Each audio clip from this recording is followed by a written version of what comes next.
রতুয়া ২ নম্বর ব্লকের সুলতানগঞ্জ উচ্চ বিদ্যালয় ৭৫ বছর পূর্তি অনুষ্ঠানের শুভ সূচনা হলো আজ। এই উদ্বোধনী অনুষ্ঠানে উপস্থিত ছিলেন এই স্কুলেরই প্রাক্তন ছাত্র তথা মালতীপুর বিধানসভার বিধায়ক আব্দুর রহিম বক্সী। এছাড়া উপস্থিত ছিলেন রতুয়া ২ নম্বর ব্লকের বিডিও শেখর শেরপা।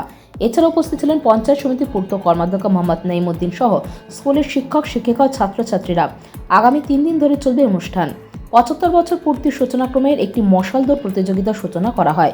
মশাল হাতে প্রতিযোগিতার সূচনায় পা মেলান বিধায়ক। ৩ দিন ব্যাপী যে অনুষ্ঠান চলবে তাতে সকলের সহযোগিতার বার্তা রাখেন বিধায়ক। কেমন লাগছে কি প্রোগ্রামে কিছু বলুন।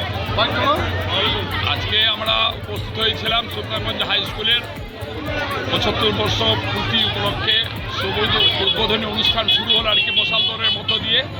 ৩ দিন ধরে এই কর্মসূচি চলবে এখানে। যেহেতু আমি এই স্কুলের ছাত্র, ১৯৭৯ সালে আমি মাধ্যমিক ছিলাম এখানকার, আমি খুবই আপ্লুত এবং খুব গর্বিত আমি ছাত্র হিসাবে এই স্কুলের আজকে উদ্বোধনী অনুষ্ঠানে ৭৫ বছর থাকতে পেরেছি এবং এই অনুষ্ঠান খুবই সুন্দর হবে, খুবই ভালো হবে।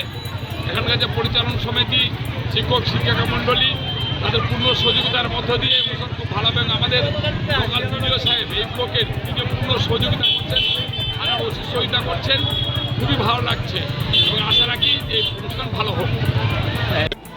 হ্যাঁ, এই মুহূর্তে আমাদের বিদ্যালয় সুলতানগঞ্জ উচ্চ বিদ্যালয়ের ৭৫তম বর্ষ উদযাপন পূর্তি চলছে। আজকে কি হলো? আজকে মশাল দৌড়ের মাধ্যমে অনুষ্ঠানের শুভারম্ভ হলো। কি উদ্বোধন করলেন?